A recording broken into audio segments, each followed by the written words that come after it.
Hello guys! Magluluto tayo. Ang iluluto natin ay seafood curry. Kaya lang ang seafood ko na available ay pusit, hipon, at saka isda. Okay lang yan, seafood din yan. At eto ang mga gulay ng aking seafood curry. Okra, talong, kamatis, sibuyas, at curry paste. Ayan. Magigisa na tayo. Lalagyan natin ng mantika. Ayan. Kaya lang lalagyan ko siya ng black pepper. Iisa na naman ang aking kamay. Wait lang. Ito guys, magigisa na tayo. Meron ng paminta ang mantika. Susunod natin ang sibuyas.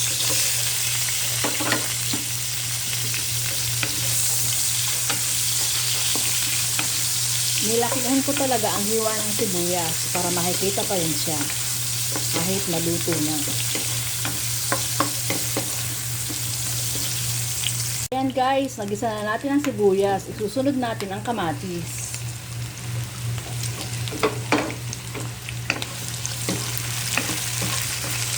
Ang kamatis optional.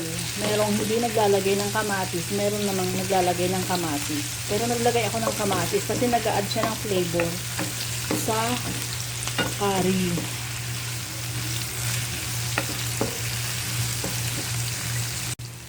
Ayan guys. Nagisa na natin. So lalagyan natin ng kaunting patis para naman ang patis ay magisa din.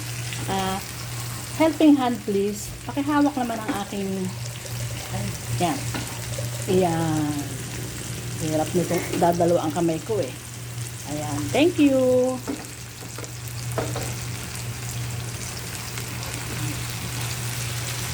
Ngayon guys, ilalagay na natin ang curry paste.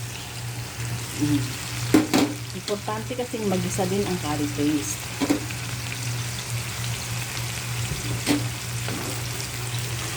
Ayan.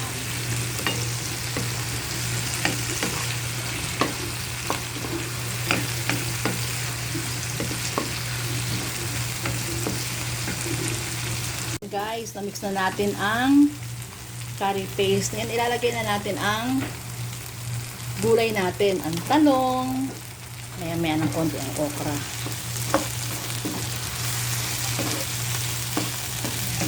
Parang malalaki ang hiwa ng talong ko ah. Okay lang yan. Magtatama-tama din yan. Tapos, lalagyan na natin ang isda. Ang isda natin ay sagisi.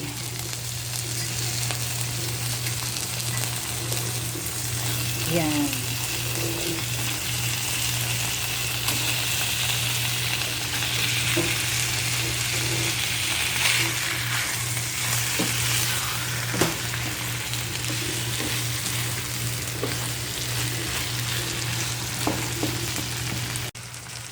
Ayan guys, magisa na natin mabuti. Susunod natin ang ating bell pepper na nakalimutan ko na naman. Buti na alala ko pa. Tapos, isusunod natin ang ating hipon.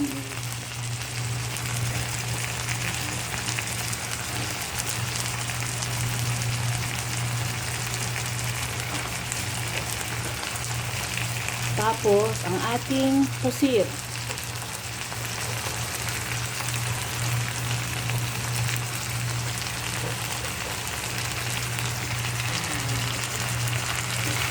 Halo-haloin lang natin guys.